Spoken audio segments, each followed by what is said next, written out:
right. Oh, oops. And then, of course, I immediately go to the wrong.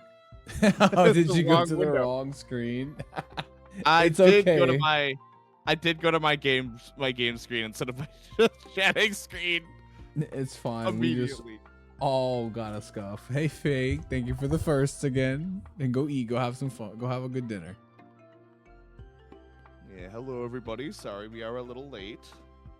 Yeah, Varo was a little eepy. Well, so was I. Yeah. Dude, it's so weird Oh, experiencing the heat death of the universe outside. Yeah, I know, right? I mean, I guess at least you weren't dealing with the air on fire. Oh my god, right? Well, that was last weekend. Welcome in, everybody. Welcome back to Two Guys in a Bit, where everything's made up and the points don't matter. Good reference. Good reference. Good answer. Good answer.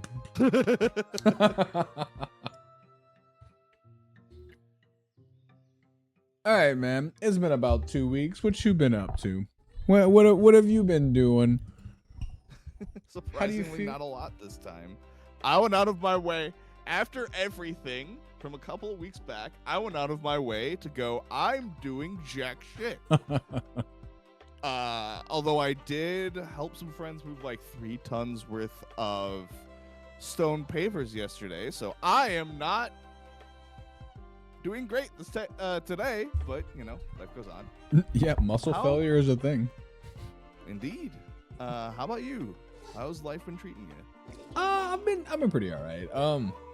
I had a busy-ish week, but it's really been a lot of like hanging out with like, you know, new folks and the networking side of things. And you know, we did a really fun stream, me and friend of the channel, Michael Meteor Swarm, and we did a Fire Emblem draft race. That was probably one of my favorite things from last week. But also we had me and other friend of the channel, Sin the Ink Fox, had very, very objective opinions when it came to Legend of Zelda. We started the stream and we were like, these are the most correct opinions you can have about Legend of Zelda, and then argued about Twilight Princess for like 40 minutes. I saw the aftermath. I saw the end result. You saw the end result. Yes. Which I can agree that not Twilight Princess, Tears of the Kingdom and Breath of the Wild are not super good Zelda games. So yeah, I stated it there. I think Breath of the Wild and Tears of the Kingdom, fun games, very fun games. Not what I look for in Zelda. Not at all what I look for in Zelda. Which I go off and I say on the other side, well, I think Ocarina of Time is probably my favorite game of all time. If I have to show somebody and I want them to get into Zelda, I'm probably going to show them Twilight Princess. Yeah. No, that is absolutely fair. Yeah. They're good games, not good Zelda games. Yeah, that's a good that's kind of what we've been I've been reiterating that statement for a while. I don't know where I heard it from, but it resonated with me. Mm-hmm. Anything to save me from collecting 900 pieces of poop in Breath of the Wild again. Anything from that. Fair. Especially as someone who's currently replaying through A Link Between Worlds. There's so many other real Zelda games that are fantastic. Dude, that's a great game. Yeah. For 3DS, that's easily one of my favorite games. Same. Also, I have swapped up my background music because normally I've been using the Oblivion soundtrack, and today we are listening to Morrowind. Ooh. Good choice. Good choice. Like, in my opinion, Morrowind has aged a bit worse than Oblivion, but the soundtrack still rocks. See, I've never been a Bethesda guy. Their magic kind of just never worked on me, if that makes sense. Mm-hmm. That is one of the topics I have later to talk about, because Bethesda talked about a lot of stuff recently. Yeah, Like- yeah. I heard the CEO of Microsoft put a gun to their head. That's what I heard. Yeah, pretty much. But we will get into that later because I know you've been working on getting topics together. So I figure we go through one of your topics first. Yeah, yeah. So all right. I've been noticing this. I think we touched on it maybe previously. Maybe I don't know if we spent a lot of time on it, but Mhm. I noticed something because a remake came out recently, right? Yeah. Assassin's Creed Black Flag, right? One of the glitchiest games of the year. One of the glitchiest games of the year, but there's a few different topics. I've seen some people talking about it, and I'm like, I kind of want to dive a little deeper into it when it came out to it. We had there was something that happened in the space, right? And it was the shift to HD gaming that kind of caused it. Do you remember how long turnaround times for games used to be? I want to say 2 to 3 years. Yeah, like okay, we're actually I don't think I've ever talked to you about Baldur's Gate. Have you played Baldur's Gate?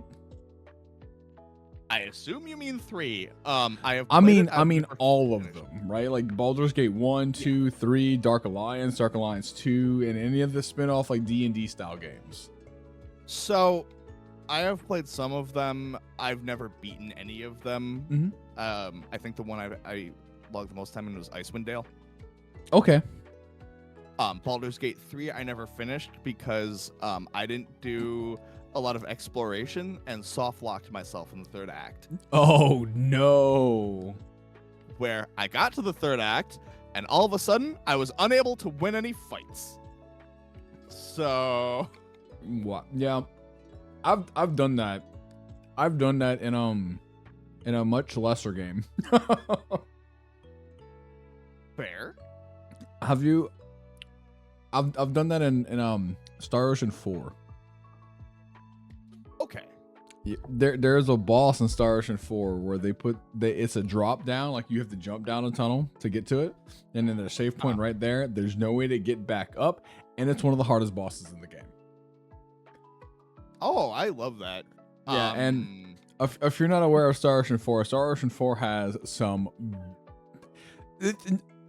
very like 360 era boss fights is the way I would put them. They're not great. They're really not great.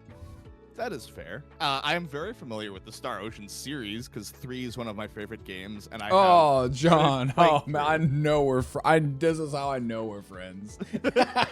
and I have been slowly playing through the entirety of the Star Ocean series on stream. I think we finished 1, we started 2, and just haven't had the chance to get back to it. The plan is to play through all of them. I have all of them, including the bad one. Oh man. Yeah. So we are playing through all of them.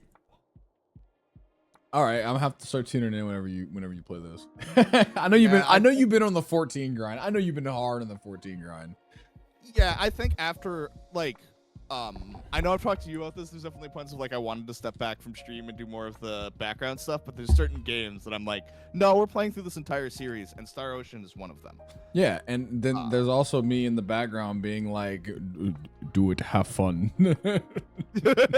Have fun, do it. Yeah, because like probably after we finish Raid and I have my time back, I will get back to Star Ocean. So yeah.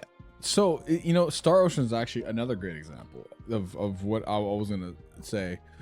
I'll bring up Baldur's Gate, right? Because Baldur's Gate 1, the expansion for Baldur's Gate 1, Baldur's Gate 2, the expansion for Baldur's Gate 2, Icevale, I think you had just said it. My brain's true. Icewind Dale. Let me double check the actual name Icewind Dale? Hold on. Then Steam will the give expansion me the answer. for it, the expansion for Icewind Dale, Dark Alliance 1, the expansion for Icewind Dale 2, and then Dark Alliance 2 all came out in a span of 4 years. That sounds about right.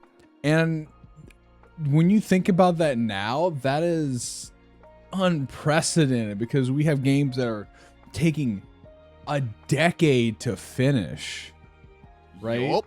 Yup. And like when they Like- come out, they're not doing. Every once in a while, you have your gangbusters, right? Yeah. Like no one expected Expedition 33 to do what it did, right? Absolutely. But we also know that when my wife was in college, we actually saw screenshots from whenever the developer started posting stuff online. It was crazy. It was like, wow. But that was like 7 years ago. Like that was a long time ago. That's when we were just getting started. And I that's was just about to check that. Yeah, it was first officially unveiled 2024. Mhm. So yeah, that sounds about right. Sorry, carry on. Well, not that's, I mean, like, it's just Yeah. I miss those times, right? I miss being able because there's zero way, like there's no way that we're gonna be able to see something like that ever again happen unless some major shift happens in the gaming sphere. Because Well, yeah. everything wants to be like cutting edge and high def, and it's causing massive turnaround times. It's causing massive turnover for game companies too, because when those games that take 5, 7, 10 years, 15 years to develop don't do great, everyone just gets the hoof for it. Well, not only that, there's the problem of think of the games that get unveiled, we don't hear anything about for a decade, get restarted like 5 times. Metroid Prime 4 comes to mind. That was a 10-year turnaround time. That came out. Yeah. That was one of the first directs that came out for the Switch. Yes. Metroid And- Prime 4, Duke Nukem Forever. Bayonetta 3, Duke Nukem Forever. Yeah, games that either maybe shouldn't have come out or were announced way too early. Hell, Elder Mhm. Scrolls 6. Yeah, right. I remember seeing just the teaser for it, and then as we've been in radio silence ever since. Up until recently, which we will get to the Bethesda stuff later. Mhm. But yes, exactly. Hell, because like I keep using Crimson Desert as an example. I couldn't remember when it was originally first unveiled. 2019. 2019. That's crazy. Well, Yeah. okay, it's not crazy. It's actually feels a lot more normal because of when it was announced and then when it came out. Like that, it's kind of when it started becoming the norm.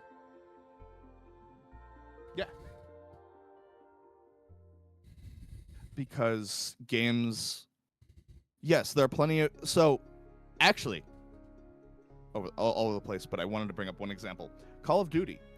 Think about how we see one every year. Mm-hmm. There are 4 studios behind Call of Duty now, Yeah. so each studio gets 4 years development time to develop their game, and they cycle.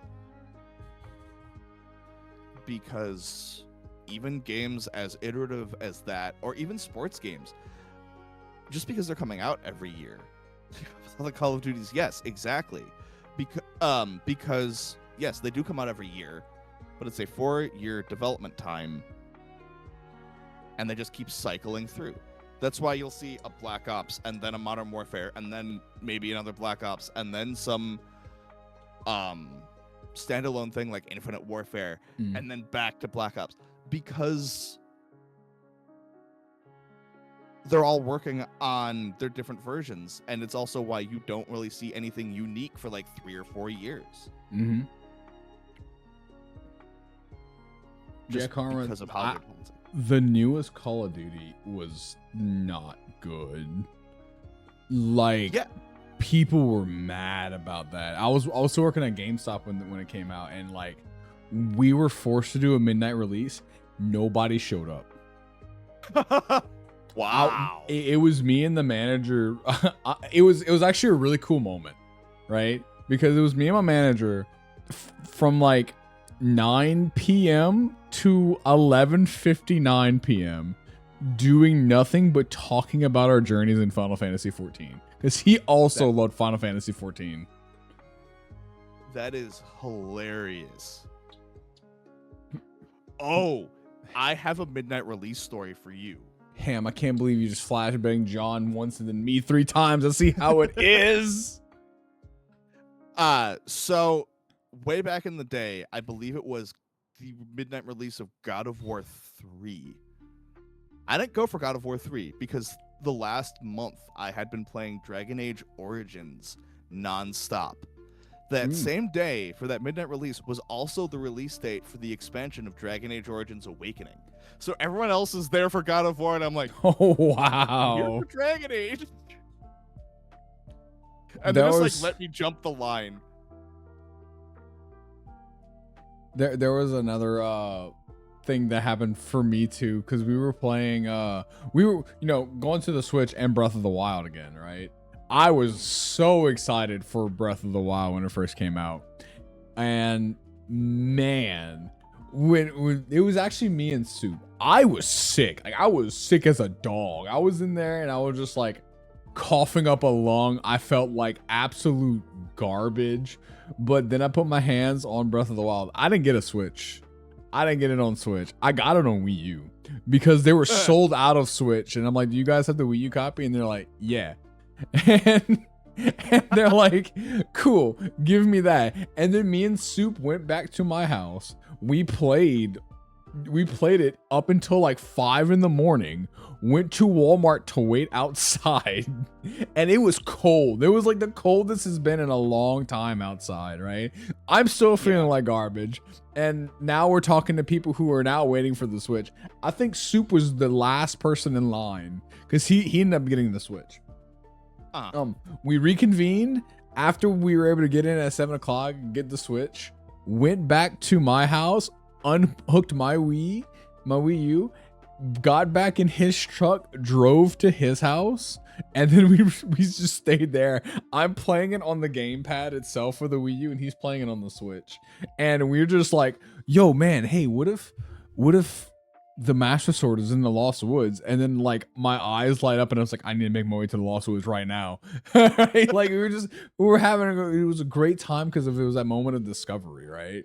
But that's one of my favorite midnight release stories that we've ever had.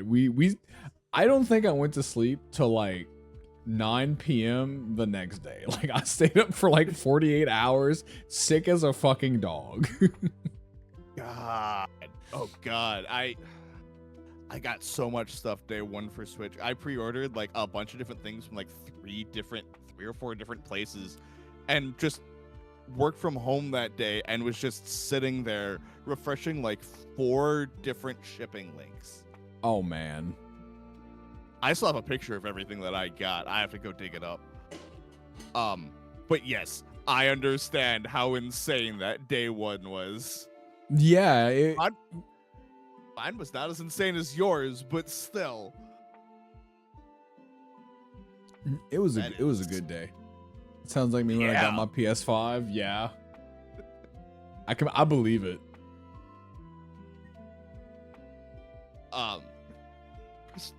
Cause yeah, where were we at? Yeah. That was an insane time. The Switch was such a unique drop. It was. It reminded me of I think the best way to describe it is like, you remember when Pokemon Go came out? Yes. Like people talk about it and romanticize that time of Pokemon Go because everyone was playing, right? Everyone was playing this game, and it was like, yeah, we all ran out of content, but we kept going there because, man, dude, like meeting random people like doing the same thing as you, it felt like I was at a con, but it was outside my house. It was crazy. Like I'm hopping in cars with people who I don't know that well, and I'm like, these guys can kill me at any time, but we're all playing Pokemon. Dude, there's a Nidoking over here, and we all like, what? And we just drive. Like it was crazy. It was so good. Oh god, I miss those days sometimes. Yeah, like people romanticize those times because of how good they were, right? There was no drama, there was no stress. There was stress, but it wasn't from me. I watched a guy driving and playing Pokemon Go, hit a pothole, and then have to call a tow truck, and he was pissed. And I'm like, yeah, that's why you shouldn't do that, man. Yup. Alright, well, I have a topic for you. Yeah. Card games and how we're getting back into the 2000s era of the market being flooded. Man, that's a good topic. I have a few friends. I'm not super into like card games, right? Sure. I used to be. I played a ton of Yu-Gi-Oh growing up, and I've dipped my hands into Magic. I'm not the best deck builder, right? I will pick up someone else's deck, read through it, and I understand how to play the cards, and I'll play. I want to give you some statistics that I looked up before, because back in the 2000s, it was nearly almost every media property was making their own card game. Mm-hmm. And then the whole industry kind of crashed, and it came down, and it went back down to Magic, Pokemon, Yu-Gi-Oh. And now the big ones have become Magic, Pokemon, Yu-Gi-Oh, One Piece. Mm-hmm. And here are some numbers. There's the company Bushiroad, who is behind stuff like Cardfight Vanguard and Weiss Schwarz. They have 11 active card games on the market. And Bandai, who's behind the One Piece card game, have 6. I was gonna say, like, Bandai has a lot, because not only do they have One Piece, if I'm not mistaken, the Digimon TCG is also by them, right? Digimon, the Gundam card game. I forgot about Gundam. It's not huge, but it's pretty big. But then you still hear things like Bushiroad just put out a Pal World card game. Another company just finished their Kickstarter on the Cyberpunk card game. What? Yeah. And then you hear that Yu-Gi-Oh is still going, even though most games, from what I've heard, end turn 0. Yeah. Because of the power creep of that damn game. And Magic with Universes Beyond has become, even though it's still the longest running card game in existence, is really becoming Fortnite-ified with the Universes Beyond, to the point that one of the sets at the end of the year is Star Trek. Yeah. A really good friend of mine, he was like, our card game scene and where I live at is all in. Like, it is hard to get in. Sure. So, like, let me preface it with that. Like, they are tryhards, but I love them all. They stopped playing all MTG and sold their entire collection when that lineup came out. They showed the lineup for all of the Universes Beyond, and they were like, what do you mean that we're only going to have 2 in-universe expansions for this? And they're like, I am not playing this game like it's the Pokemon TCG where I have to go and fight to get a booster back. Right? That's because the interesting part. Yeah. Like, if you compare Magic to Pokemon, for example, the collectors almost like chastise you for doing the things in Magic people are doing in Pokemon. Like, you slab a card and it's not a serialized card. It's not a fancy printing. It's people will look at you and say, why? They'll look at you and say, why the hell did you do that? There was somebody who did a picture of someone who bought a Gwen Stacy not serialized, slabbed card for $5.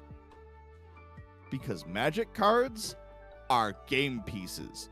People buy Magic to play the damn game. People buy collector boosters for their fancy printings to bling out their commander decks. Yep, that's exactly what they want. Also, hey Kai, what you mean? What happened, Big Edge? Do you want me to keep Kingpin Edge up on the screen forever? So yeah, like, whereas Pokemon, obviously, people rush for it because most of those collectors don't necessarily care. They want their fast profit. Dude. To the point that there was an article I always bring up that I read about. There was a comment I read about of some scalper grabbing a child's wrist to take a pack out of their hand. Oh yeah, dude, it gets so bad. Just wondering what's happening. Oh, this is me and 8-bit master, Mr. John himself. This is our podcast. So Indeed. we're just yapping about current events, and right now we're on TCGs. Yeah.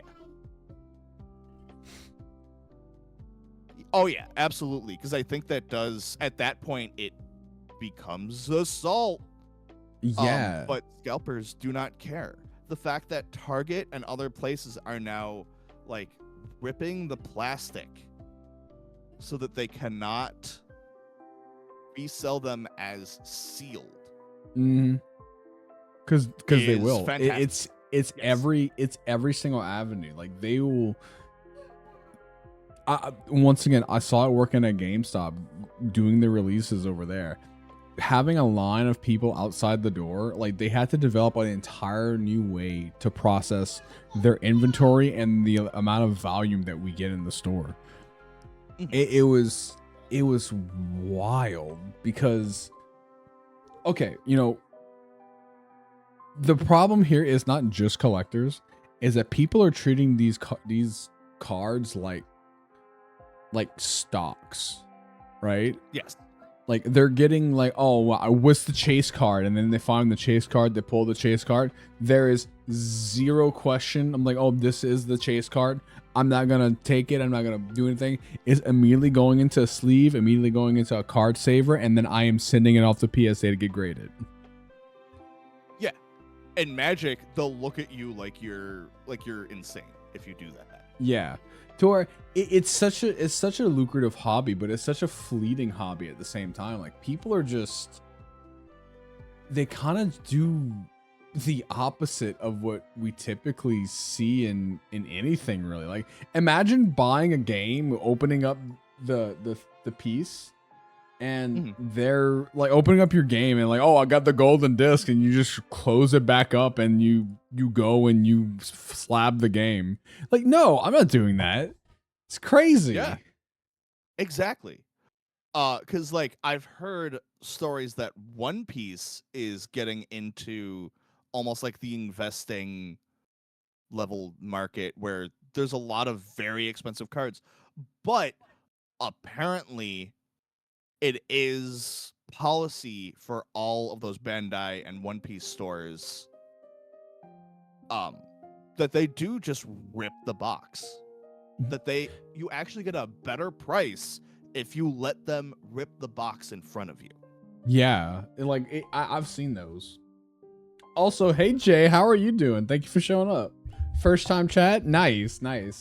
Oh, we're kind of just, so it kind of dived into the Poke Bros. We're talking about just TCGs in general right now.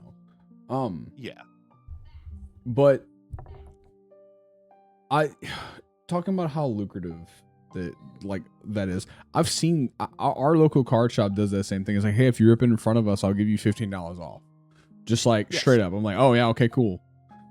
Because one, it ain't our local card shop engages in like all the communities, right? They're like, hey, we actually have as much stock as you possibly can, and we're trying to, you know, dissuade the scalpers because we want people to actually play the game. Have you ever played the Pokemon TCG? Yes. It's very fun, right? Like finding out a way to cycle your energies and have like just an engine and then have a nuclear bomb on the field as soon as you possibly can. Very, very fun. Yes. And honestly, that's what I like about Magic. I love creating synergies and combos and silly ideas and doing combos. And like I do have a deck that can essentially go solitaire when it kicks off. And that's fun for me. Yeah. Not necessarily as fun for other people, but that's the stuff I enjoy doing. That one, not necessarily much. I do have decks that are break glass if people are being assholes. Because everybody has those. it's why I love Commander, and it's why I have gotten back into Magic. Also, the community is very fun as long as you're not playing competitive. Yeah, I've had a couple of times where like we just, hey, you guys want to play Commander, and all it really is like there's 4 or 5 of us. And once again, I don't have a deck, but I'm surrounded by people who have a tremendous amount of Magic decks. They're just like, yeah, just throw me one. And it becomes like we're kind of, it's like what we're doing right now. We're talking about something, but we're also playing Magic, right? Because like we're just having fun and engaging while doing something. It's like the same type. It's the same situation of like, you know, people sitting down when they're older and just playing chess with the person across from them. It's something to do while you're talking. Oh, absolutely. And it's become my tech-free hobby of choice. And people go, oh, you're spending so much money on Magic. You really don't have to. A lot of my Commander decks, even though they're worth a shit ton, are built on the cheap. Because if you go do stuff like draft, or just go buy a couple of packs, you just end up with a lot of these staples that you need for decks. And then you build with the cheap stuff you got, and you upgrade with the expensive stuff when you can.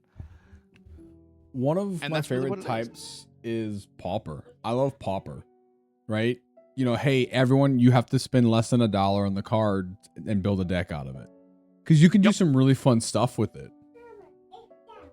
And that's what I like is this isn't like the tabletop war games where those just get really insanely expensive. It is card games is something that become as cheap or as expensive as you so choose. And it has a much lower barrier of entry than people think it does. And then we have Yu-Gi-Oh, who is like, hey, do you want to read a paragraph to play your card?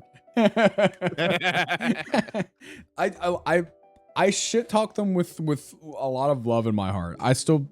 I have the Yu-Gi-Oh Master Duel on my phone, and I play it, but I don't build anything crazy on it. I just have fun with it. I grew up with Yu-Gi-Oh. Yu-Gi-Oh was a very different game back in the 2000s. Also, back when Jay, I agree with you. Like very, very similar. When you find people who are actually playing Pokemon are way better at Pokemon. They come from another card game because of the simplification of the game itself. But that simplification is just, it's kind of just nice. Oh yeah, there's another card game that I always forget is still in development, is still working, and that's Lorcana, the Disney card game that people barely talk about. And then also now the Riot card game. Oh yeah, I forgot. I got what is it, like Rift-Bound or something like that? It's Rift something. Yep. Rift-Bound. Yep. Rift-Bound, that's what it was.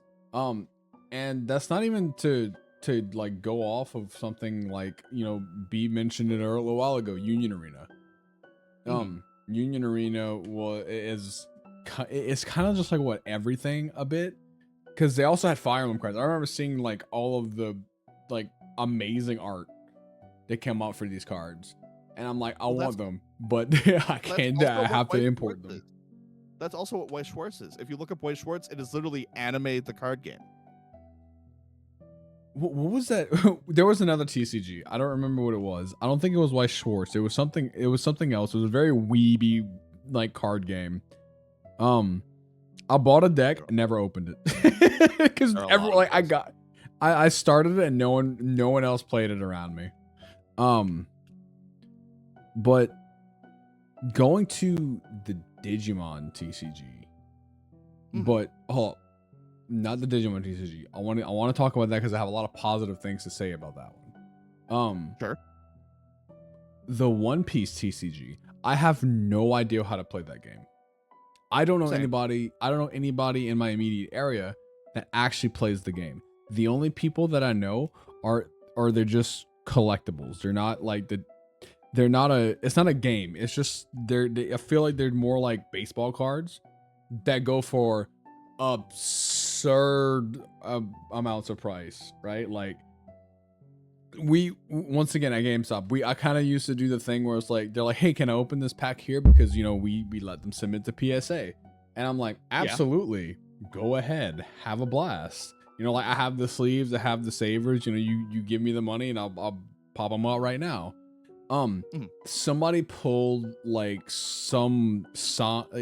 I'm very familiar with One Piece, right? I love One Piece. Someone pulled a manga rare signed Luffy card in the store, and I swear they're about to die. Like, not because I was going to kill them. I thought about it, but it didn't happen. But like they were about to have a heart attack because apparently it's somewhere upwards to like a $5,000 card or something. If it's a full PSA 10, like he didn't even do anything, right? He's like, give me the sleeve, give me the stuff. I'm gonna pay for the shipping right now. I'm like, oh, all right, cool. Just slotted that bitch up and fucking threw it at PSA. Yeah, that's the only thing I know about One Piece, the card game, is that some of the cards are stupid amounts of money, and that's why it gets scalped as much as Pokemon. And like, there is a One Piece card shop not too far from me, and I've seen pictures of, oh, it's a new set release. The line is down the parking lot. Yep. And it's absolutely ridiculous. I kind of wish I can just do what I used to do and collect old TCGs and just have a binder full of cards that I think are pretty. And I can't do that anymore because there's no such thing as a casual collector anymore. You have to fight against so many levels of scalpers, right? I think it was conned as like the adultification of hobbies, is when people with disposable incomes have a common topic, and then the internet blows up with it, and then they're like, we're gonna just adultify this. And yes, man, it's something. I have some immediate friends who do that with Pokemon, and I love them, and I don't support that. I don't like it. I really don't like it. They want to do it for their kid, and I understand. Like I would actually love to build up some sort of collection like that for my little Dark Knight, right? But it's impossible. It's an entire other investment. Stares at my sealed boxes of the Dot Hack and Mega Man Battle Network card games. Yeah. didn't even know that they existed. Yeah, I agree, Jay. Collectibles are better than investments. I have I have some amiibos that I don't have open, but I don't use them, and I'm just gonna keep it because it has good artwork on them. And that's fair. I actually sold a lot of my amiibos because I'm like, I don't care about this one anymore. And it's funny, ones. When I took them to GameStop, there were some of them that the dude I was selling to was like, nah, I will just buy these off of you at a better price. Yeah, we're not supposed to do that, but we do that all the time. Someone brought in a silver GameCube controller, and the GameStop was like $5. And like, bro, I will give you 20 for this. Like, I felt it, I touched it, everything is crisp. It's like, this is a new game controller. I want this. Right, because I have the adapter, and I'm like, blah, blah, blah. Like melee brain happens, and you do the fucking wave dash, just sure. Oh, speaking of Smash, didn't you guys also just have a Smash Ultimate tournament? We did. I was gonna bring that up because but I totally forgot about it. Like, dude, like I said, I experienced the heat death of the universe the past weekend, and it is crazy. My brain is all full of mush. But yeah, we just had it was a really great Smash tournament too. We had a lot of fun. We had like 10 people show up, and it gave me the vibe of going and chilling at a friend's house, that it was a party, but you just so happen to have everybody there who likes to play Smash, and we just kind of shit talked and watched every match and commentated over every match, and we had a blast. Like, it was very fun. That's awesome. That does sound very fun. Yeah, I want to do them once a month now. Like we were gonna do them once a month before, but now we have a definitive day throughout it. Like the last Sunday or the second to last Sunday of every month, and just have a community vote of what game we play. That sounds very fun. The problem is I'm so bad at Smash, so I will not participate. I will watch, I will commentate. We're I gonna will do not more than just participate. Smash. I promise we're gonna do more than just Smash. Like, dude, do you know? Cool. Talking about the upcoming week. Do you know what's happening this weekend? FanFest. FanFest. I actually didn't know that. I was not aware of that. Okay. Our radars are on two different things. Because that is the EU FanFest, which means we'll get the announcement of one of the new classes. Probably a lot more info about Evercold. Probably a lot more info about that new UI they're working on. As well as hopefully we get some more info about what they're doing with casters, because we found out about some of the evolve mode stuff for all other roles, but it's okay. like 3 a.m. 3 a.m. Central on Saturday. And I will be awake for it. I was talking to B about it this morning. I'm like, hey, this is Saturday. It's your afternoon. We're watching this, right? Soup, you said, boy, you were in chat when Paladin asked about it. Dude, we were also like in the middle of a raid that we had to scramble together. Like, don't give me that shit. I don't remember anything. You think I remember XFEX? No, I'm here to disappoint John. So then what is coming up this week that you were talking about? Because apparently we have multiple things. The open beta for Marvel Tokon. Did I tell you I've gotten to play it? You got to play it, you son of a bitch. No, were you able to play it at Anime Expo? Indeed I did. Oh. How was it? Did you enjoy it? I loved it. So I was going, because it's an Arc System Works game, I was going in expecting BlazBlue, Strive. To me, it felt closer to Marvel vs. Capcom. Good. And it felt, they definitely have some things to like make combo strings easier, but there's a lot of like air combos and things. The biggest thing that I still don't know if I'm upset about or okay with is the fact that everyone's movement combos, it's all the same strings. Everyone has a roll forward, everyone has a Z, that sort of thing. Okay, yeah. I mean, like, okay, so they kind of did that with Dragon Ball FighterZ, right? Like, everyone kind of had their own, everyone had an auto combo that led into a super, but every single character in that game, with exception of Hit, had if you hit low kick or low medium into standing punch, you pick them up off the ground, and then you can start not an endless air combo, a very long string of combos of like, hey, it is now my turn, and it will not be your turn for the rest of the game. It's no TODs, but that was the vibe that they had. Okay. Actually, I did want to bring one last thing up about Tokon. I don't know how much you've seen, like, you know how I had, like, they announced the people in like teams, like, here's everything. So you pick your lineup, and it actually does like have a team name for you. I'm very excited about that. And to the point that like it oozes style. Like you go in, it gives you an entrance based on like the people you chose and who your leader is.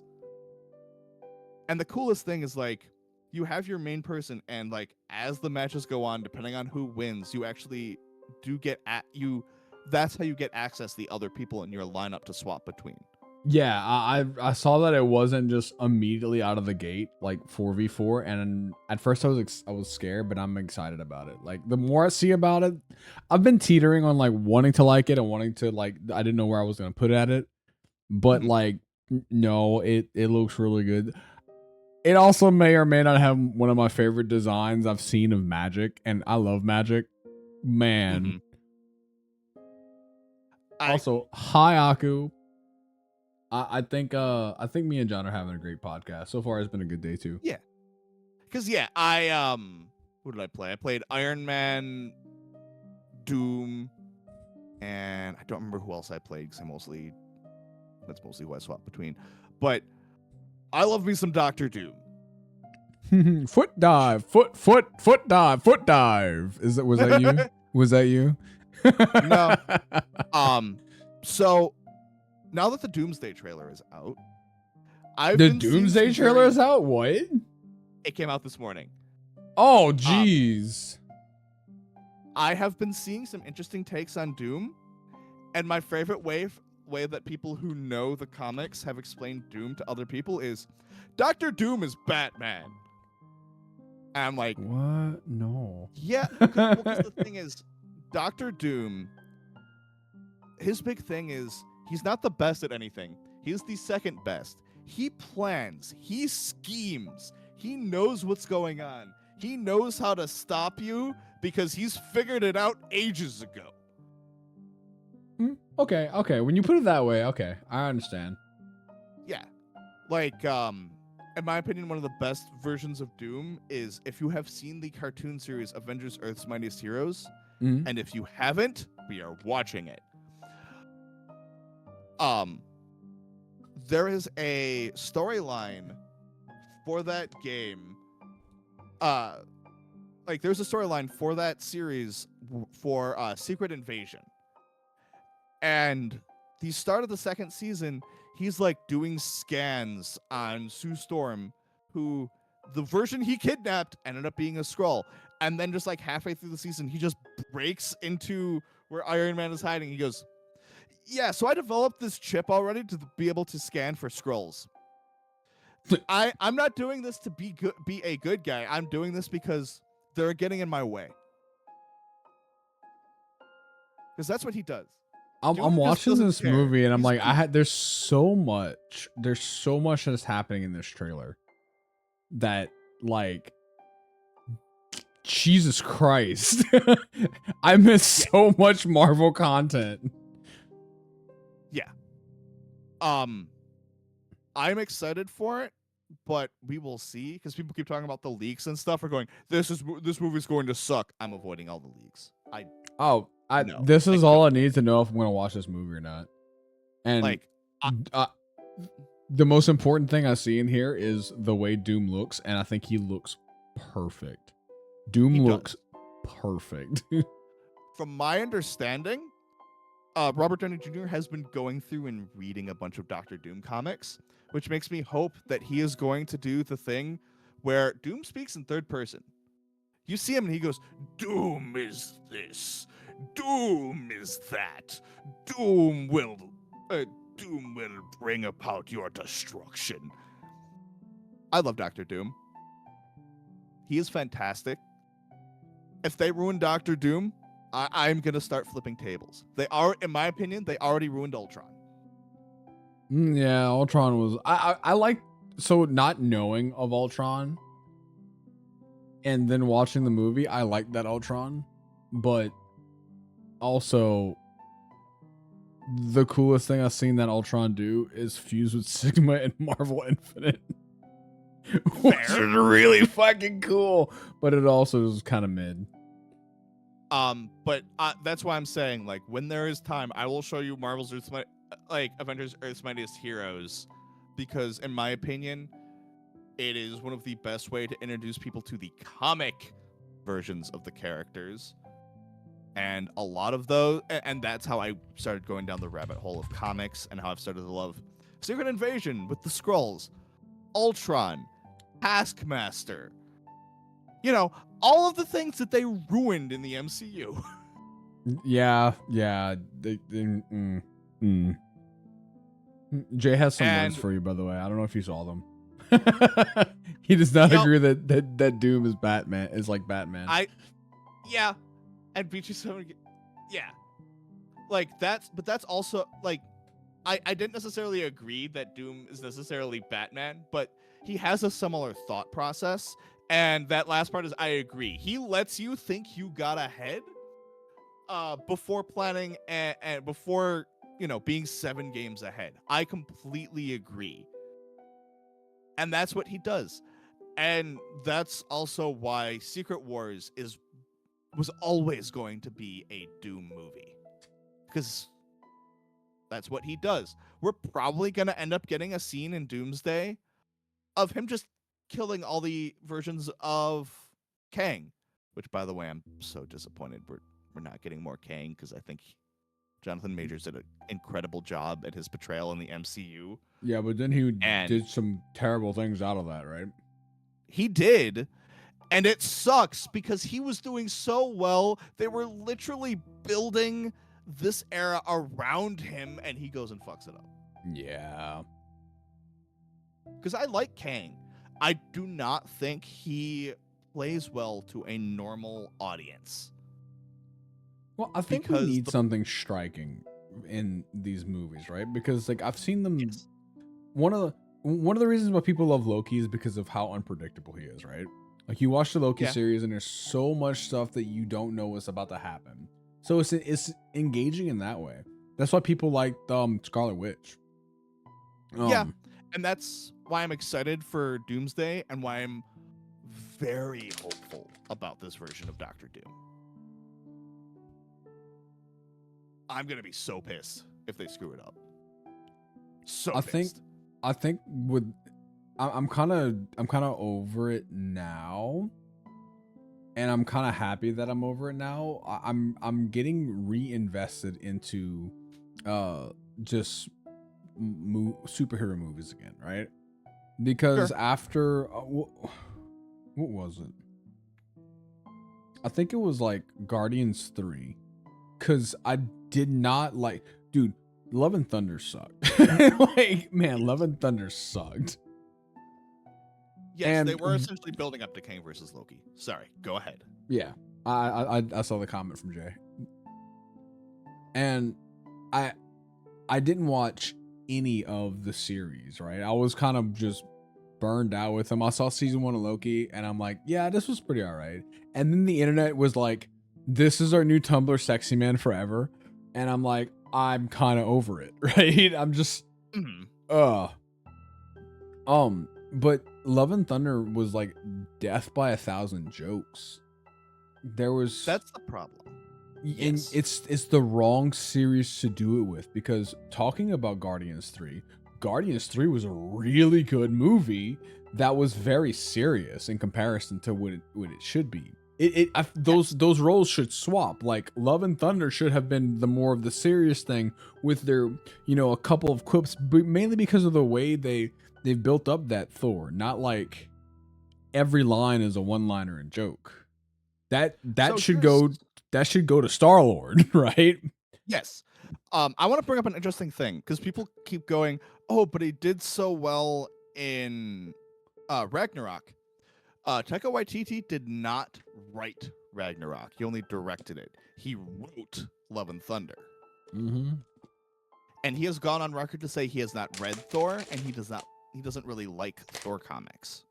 Then that's the things that I can't stand. Why do you, as someone who now has creative freedom over a series, take the mantle of something you do not like? Agreed. It's ridiculous. Also, the whole thing with Gore the God Butcher, once again, it comes down to things that they are trying to bring into the movies that are comic related and then disconnecting them from their comic book counterparts.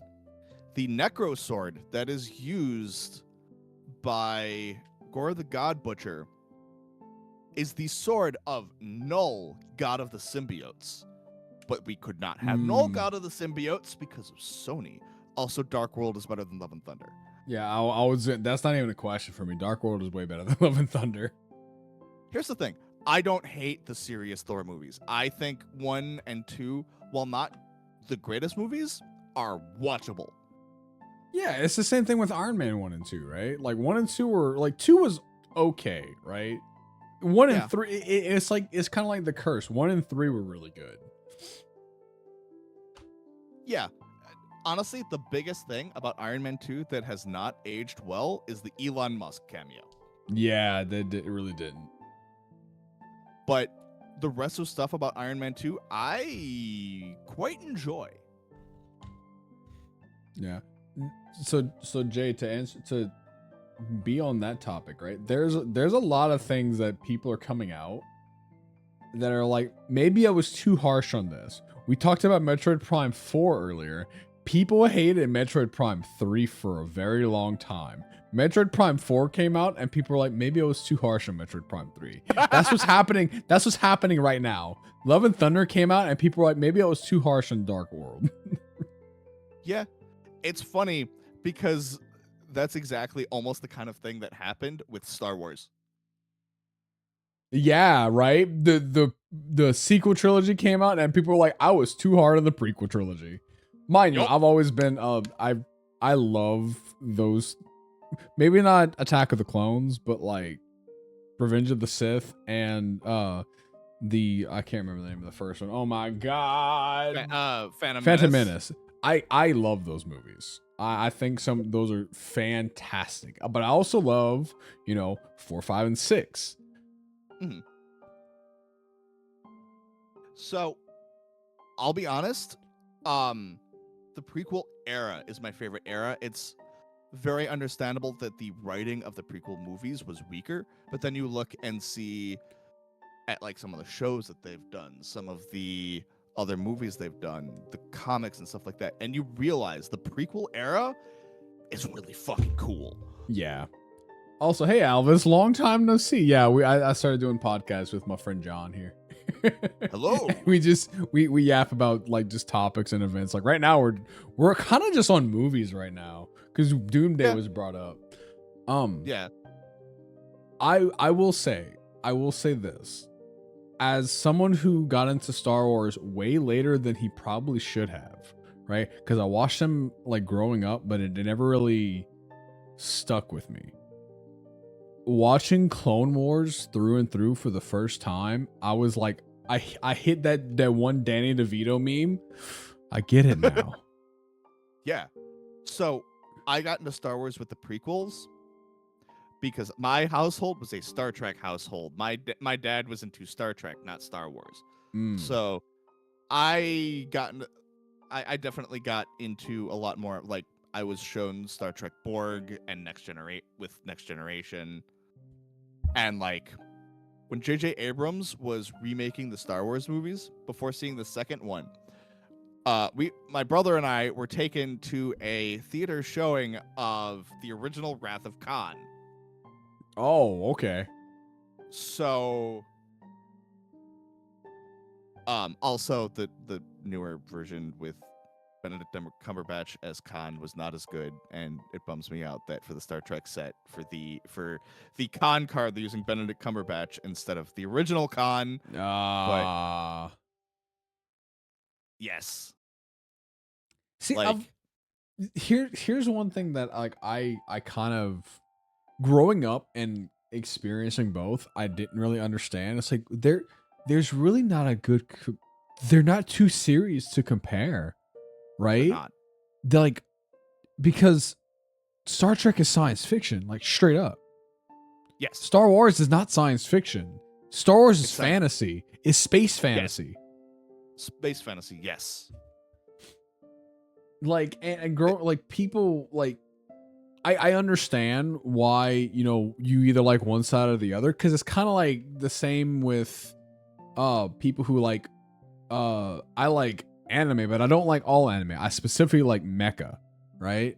And when you think about that, you're like, all right, that's a little weird. And then you watch your first Gundam series and you're like, I understand, right? Like I can understand being completely invested in a franchise like this, but it's also very stand out from everything else. You can't like you and I'm not saying that we can't sit down and compare those things, but like back then there were wars about which one were better, and it's like they're two different things. These are two different things. It got to the point where that it became a meme in shows and stuff of just the nerd wars between Star Wars and Star Trek.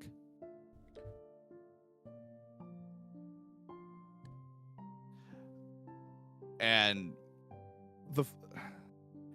now that's turned into anime and turned into other things. Yeah, but in hindsight, yeah, that it really has just kind of bled into the other things. Like it's the internet will always fight about something. They just choose what to fight about, right? Like back then was like internet infancy, and yeah, two of the biggest fantasy because All right, hold up. I've been a part of these fights, but I was the kid that everyone was like, "Oh, Star Trek's better. Oh, Star Wars is better." And I'm like, "Y'all, Lord of the Rings is really fucking cool." Yup. That was me. Yup. Because it is, and Lord of the Rings has aged very well. I The watched Hobbit the movies recently, like the original 3, not the Hobbit movies. It is insane how well those movies still look as good as they do. It looks like they were made yesterday. And Yes. I'm so happy about that. You want to hear a hot take? Sure. The first 2 Hobbit movies are not that bad. Yeah. It's really that third one. It's really it's really just that third one for me. Because Battle of the Five Armies, if you've read the book of The Hobbit, it's not. It's a single page. It starts, Bilbo gets knocked out, and then it's over. Yes, exactly. And I think that is hilarious. But I understand why they wanted to actually show the Battle of Five Armies. The problem is Tolkien never wrote it. Yeah. He never wrote the Battle of Five Armies. It wasn't in the Silmarillion. It was just something that they came up off the cuff, and it you can tell. You can really tell. Yes. Also, Alvis, you should absolutely, like, if you ever want to do podcasting stuff, like, just reach out, hit me up. Like, I'm down to help you out with any of that. I also agree. I've heard your voice. You have a really good voice. Like, here's the thing. This is only our 3rd podcast. We're still getting our footing. Always open to bring on people for guests and shit like that. Yeah, absolutely. Like, we're still early on as well, so. You see, if you look at my title, I'll put a 003 in there because I'm being cheeky. I'm being cheeky with those numbers. Honestly, I still have yet to, like, sit down and pull the first episode was super scuffed on my end, but still got to pull those and, like, throw the VODs up. What I'm gonna do, I have a certain thing in my ear that is probably gonna be yelling at me if I don't upload my VODs tonight. So they may be a tiny Singapore person sitting on my shoulder as a bunny, but understandable. But yeah, it's, oh god. But speaking of movies, I finally started watching Ghibli movies, which apparently I had never watched before. Also, Zan, I agree. I saw the trailer. Gambit looked great, and they're like, I'm so happy about that. Yeah, Studio Ghibli movies. Oh, I love those. Yes, I have not actually sat down and watched many Ghibli movies. I've watched Princess Mononoke growing up, and Nausicaa Valley of the Wind. Mm-hmm. So seeing Spirited Away for the first time blew my mind. Oh, hold up, Zan. You didn't see the Doomsday trailer? We just talked about it. Hold up. Here let me. Careful showing it. I'm not showing it. I'm posting the link. I'm just posting the link. Yeah. Varo, you a hoe? I did not call. Listen. All right. Wait a minute. Wait a minute. So I need to address 2 things. So Zan, Texas Speak isn't broken. I turn off the sound alerts for podcasts for we can have clean audio with, like, none of the interruptions. So that's the main reason why. All right, we're good. I just wanted to say that. Okay. Yeah. Because I was up till 3 a.m. last Friday watching a couple of Ghibli movies and watched Howl's Moving Castle and Spirited Away. I fucking loved Howl's Moving Castle. It's so good. Howl's Moving Castle is great. I kind of mentioned it to you on that. We had an entire part of our LARP based off of Howl's Moving Castle because we got a moving castle as a stronghold, and in order to activate the castle, everybody who is in our guild as Boar's Head sacrificed one of our 5 souls in order to ignite the flame for actually Calcifer, the centerpiece of our thing. We named him Calcifer. That's pretty great. And honestly, I might just start doing that on Fridays of just Watching Ghibli movies. yes, except for this Friday, because I'm gonna want to go to bed early to wake up for FanFest. But I I understand that not that people don't watch movies as much as of late. I fucking love movies. The He-Man movie is hitting streaming on Wednesday. Is it? Oh, dude, that's all I need to know. Yes. Oh, Yes. I'm I'm- so excited I'm because also excited. I know it's 80s camp. I know they have the meme. The only thing that I'm not that is a little upsetting is that we don't have the yeah for Skeletor. we don't have that Skeletor. So my wife went to see it because she went with her sister and her friend to go watch it, and came back and they were like, "Varo, you need to watch this movie. Like, you're going to love this movie." And I'm very, very excited about it. Like- We were actually disappointed because we were gonna have a date and we would watch a movie in theaters, and it was out of theaters, and the only thing they had in there was Backrooms and Obsessions, and I'm like, I'm good. I don't need to watch this. Honestly, depending on what like if we're gonna get together to all watch FanFest stuff, I am down to get up even earlier so that we can watch He-Man before FanFest. Dude, if it wasn't happening at 3 in the morning, right? If it wasn't 3 in the morning, I'd be like, yes, absolutely, let's go. But like, oh. But So talking yes, about movies too. Go ahead. You continue. I interrupted you. Well, no, because yeah, I'm so down to watch He-Man. I fucking love movies. Any day of the week, I'm like, let's go throw on some movies. Let me go make some popcorn. Because yeah, I absolutely love movies, pretty much of all genres. Like, I am still the weirdo that likes rom-coms. I do not care. It depends. It depends, right? It has to be funny. I don't want to be there just being bored. Like if it's a, I don't mean like it has to be like 10 out of 10 peak. Look, there, I've been a part of an opinion recently of not everything has to be like the best of the best. Dude, we need the middle grounds. We need the mid movies. We like sometimes the lower budget, really funny movies are way better. One of my favorite movies of all time is fucking Accepted. That movie sucks, but like I love that movie. Like I still reference that movie nowadays. I don't think I've heard of that one.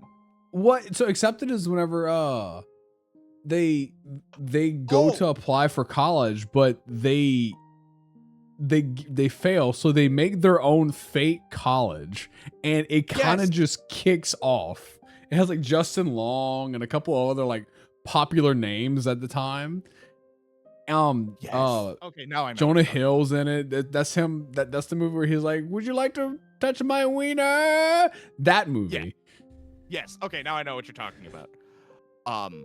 Yeah, I'm always down for more movie nights. Like Also, I don't know yeah, if Elvis. Interesting topic. Movie dates. Movie dates are fantastic, but they have to follow or come before, like going eat somewhere, right? Like take them out, like go watch a movie and then go eat somewhere, and then like if you're on a date, yeah, that needs to. You need to have a conversation. I don't think just going watch a movie and calling it a night with somebody is a good date. So they actually made a new Naked Gun movie last year. Yes, and it was so funny. It is. Okay, good. It's so funny. I actually sat down and watched the first 3 original ones before watching it. Dude, Leslie Nielsen is so funny. He is.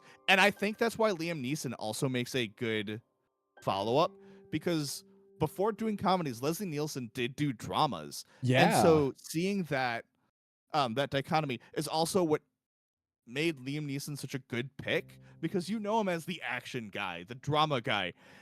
And so just him being the straight man for these events going on is so damn good. and also just the fact that they did because O.J. Simpson was in the original ones, right? Oh the yeah. fact that Oh fuck, I forgot about everyone's- that. He is, isn't he? Yeah. So then they have all of them looking at like their predecessors, and then the obviously the one black guy looks up and sees O.J. Simpson. He's like, "Nah, not doing this." I ain't doing this. It's God, I love those movies. There's so many other comedies I have to sit down and watch because I also rewatched the Rush Hour trilogy recently. It's been a while since I've seen Rush Hour. Is it? How the hell did I join to O.J. Simpson? We're talking about Naked Gun, Ren. We're talking about Naked Gun. Yes, because O.J. Simpson was in the Naked Gun movies. He was an actor. But The dude, Rush Hour movies are great.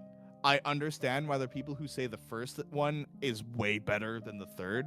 And the second one was out when I used to work in a movie theater, so I saw pieces of that movie so many times, and the second one is my favorite because of that. The third one is not nearly as good. I will definitely say that. I just like. Wait, no. The third one was the one I saw in theaters a bunch. Ah, okay. But it's definitely not as good as the previous ones, but it has very good jokes. Like when you put those two actors together, right? They kind of hit it off really well because they did such a good buddy cop duo, right? I also love Jackie Chan. Same. Just straight up, he got some of my all-time favorite movies, and he has consistently had some of my all-time favorite movies. Drunken Master, one of my favorite kung fu movies of all time. Did you watch Forbidden Kingdom? The one that's sort of not necessarily a parody, but just like a loose retelling of Journey to the West, and it's Jackie Chan and Jet Li. What? No, I didn't know about this movie. Excuse me? Okay, adding it to the list of movies that need to be watched. Yes, please.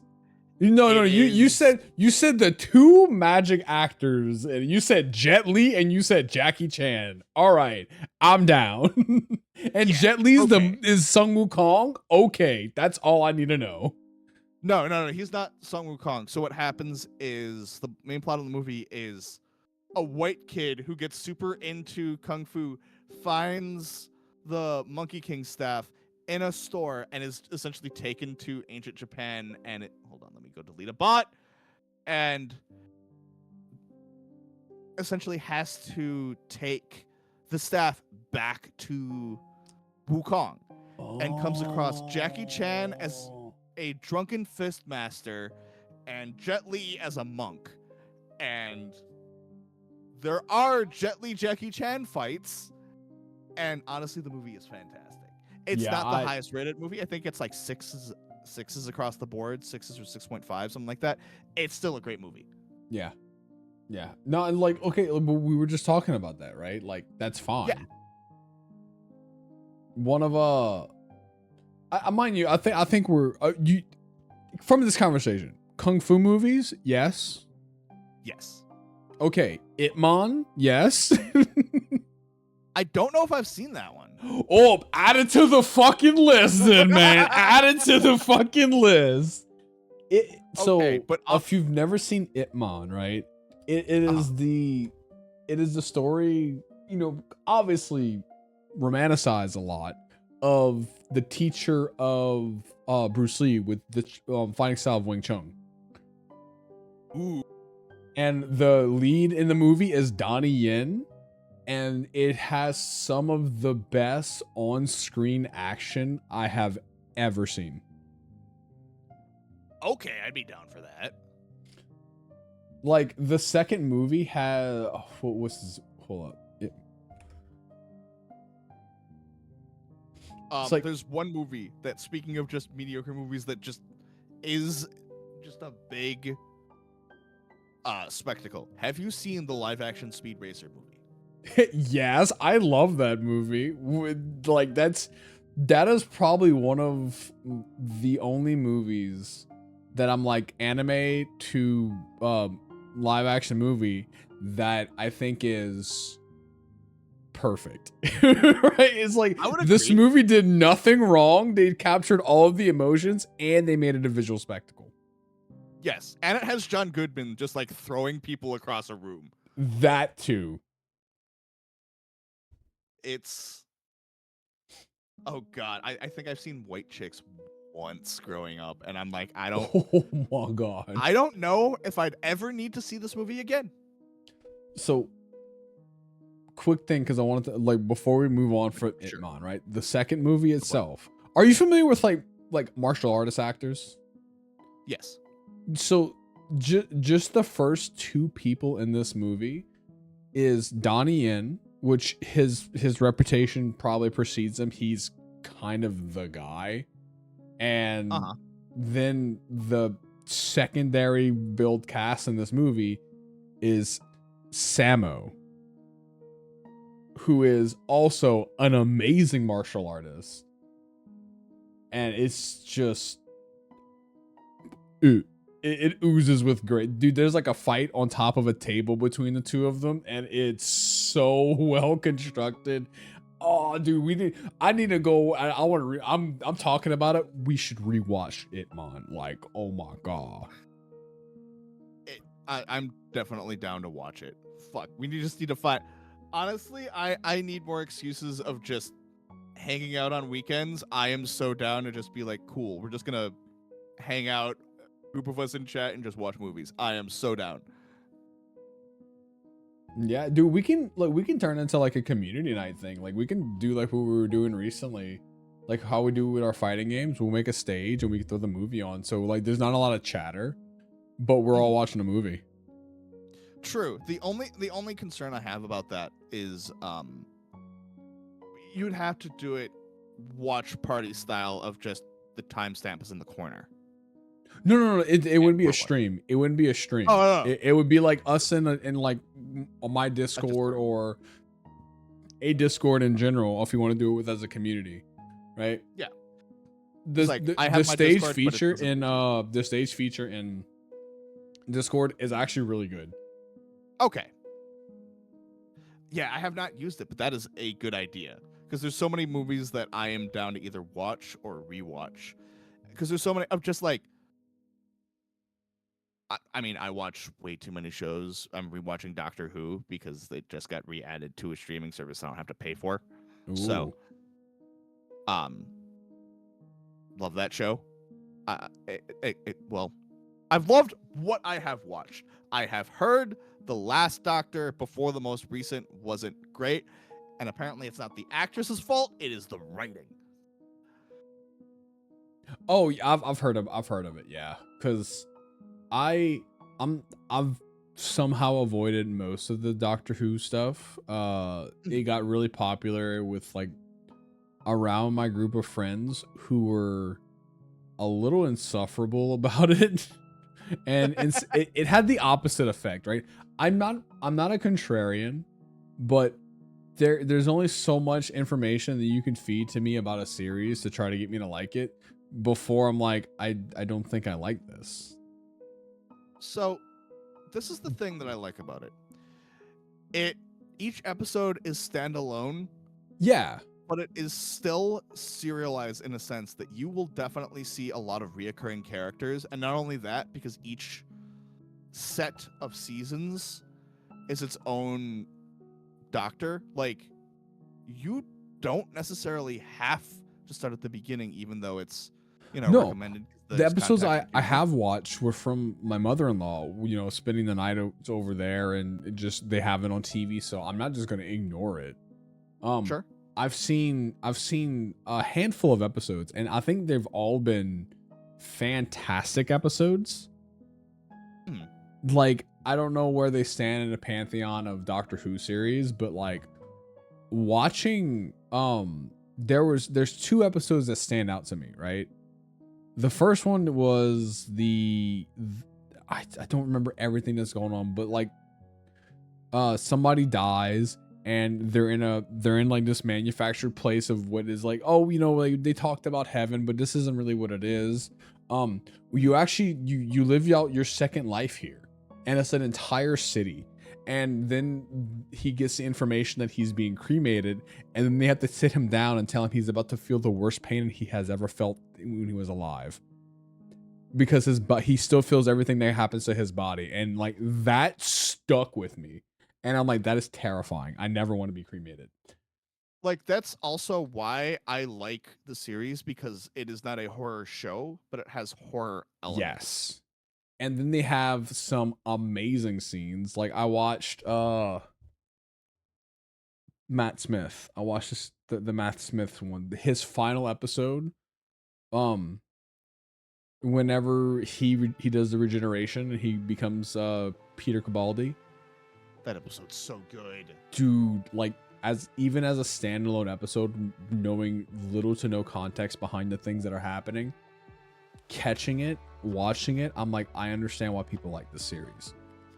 Just zero questions. And it's a series that stands up to its writing, which is why the last couple of seasons have not been the best, because unfortunately, like, a lot of the people from that team had left, and so they were left with some of their weaker writers. And so unfortunately, it doesn't matter how good your cast is for that show, it stands up on the writing because it is a very drama heavy show. But it really did kind of springboard both David Tennant and Matt Smith's careers. Yes. And in my opinion, since then, the two of them have become better villains than heroes. And the way they portray it, the way they both of them portray crazy is phenomenal. David Tennant has the same crazy feel that Mark Hamill gives, and that's a really good thing to capture. Mind you, they're two different crazies, but the wavelength of crazy kind of lines up, like, in just the right way to where I can make that comparison.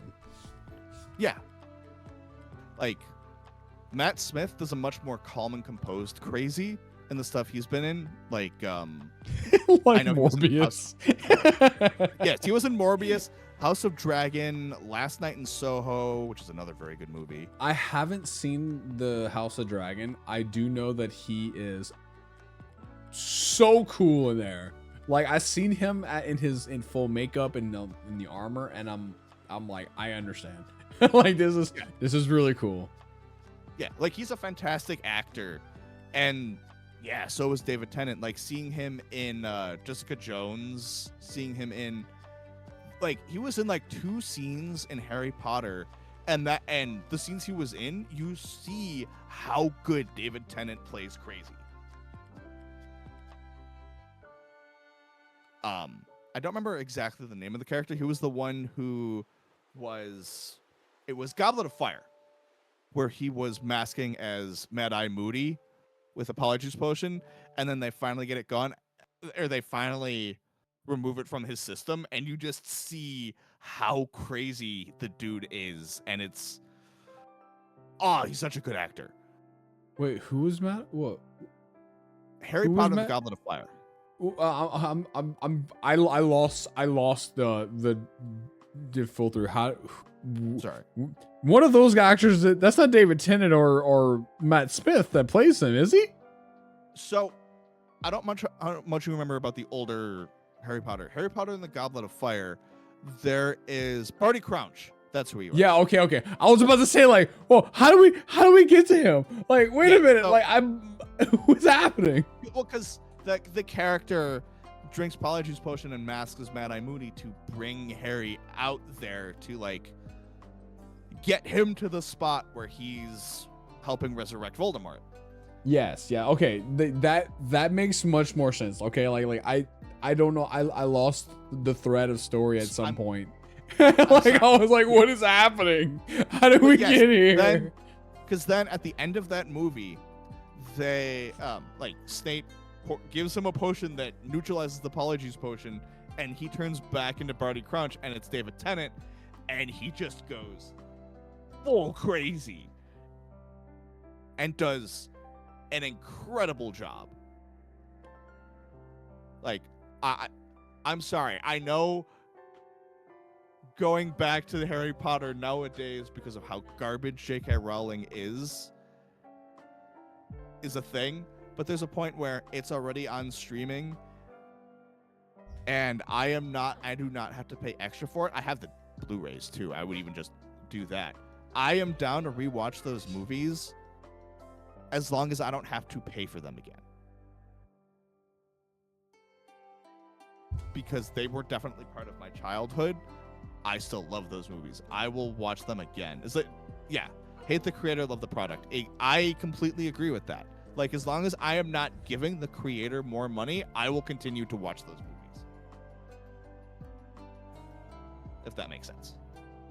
No, that makes perfect sense.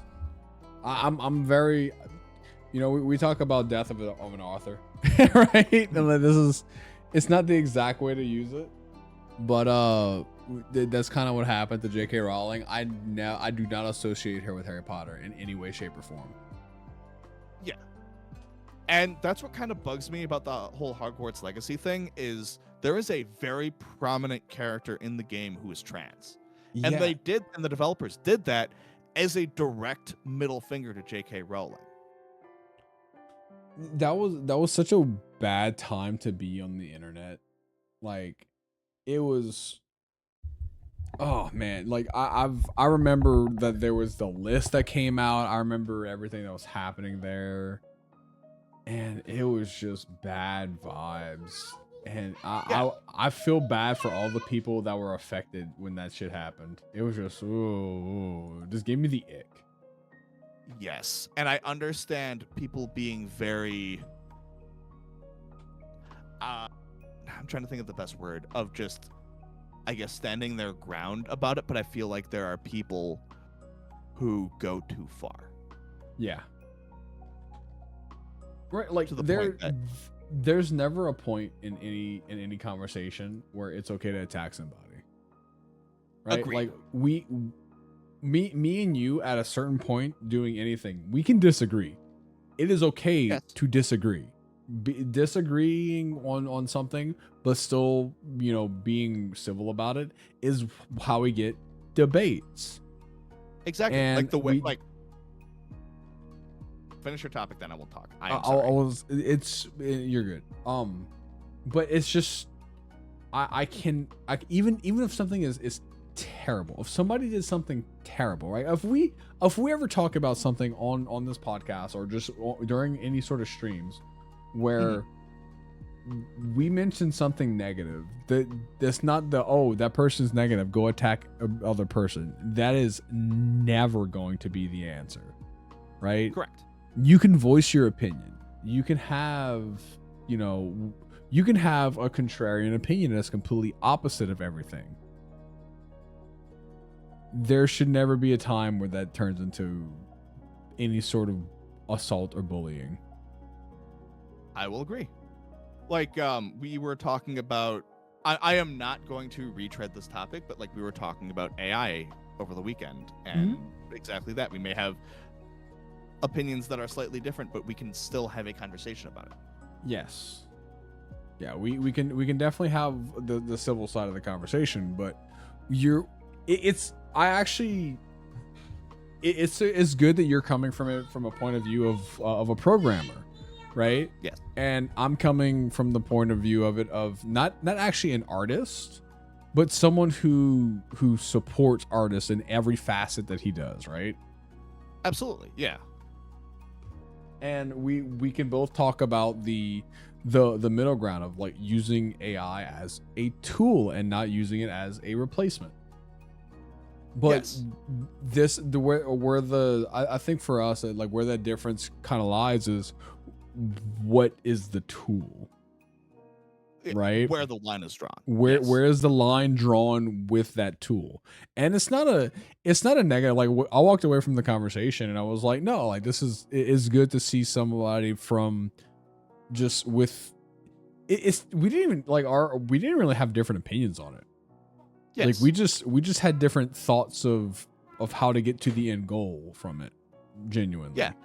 because the way the initial conversation was like, I was considering using AI as a ghostwriter for a book while still Mhm. doing all of the other legwork and the editing myself.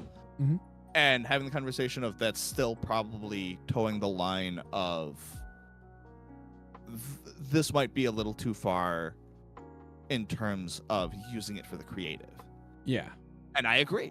I absolutely agree. I feel there's still a point of while the grift, like getting the grift while the grifting's good for free money, but there is a point of it's morals. Yeah, integrity and morals plays a lot into it because of how it's used, right? But we don't have to get super deep into that topic. There's a lot of, because especially in the space right now on the VTuber side of things, there is a lot of vitriol and negativity that's going around. And some of it I agree with, some of it I don't. I don't agree with the attacking side because there's a lot of attacking from both sides. There is. But there's also some there's also some that just, it's a weird take and it's not a great take. And everyone is entitled to opinions, but you know, sometimes those opinions can be wrong. Agreed. Did you have another topic? Because we still got some time. Yeah, we still got some time. There Yeah, 'cause we started- we started a little late because of experiencing the heat death of the universe. Yeah. Let me see. I shared something. I wrote it down. I lost the note. Well, then, I mean, I have another topic then, I guess. Yeah, go ahead. Of just getting, you know, we've started working on some other side projects and other things to try to, like, both improve streams and work on stuff off stream. And everyone's coming up with all these ideas, including, you know, what would you say is something you would like to,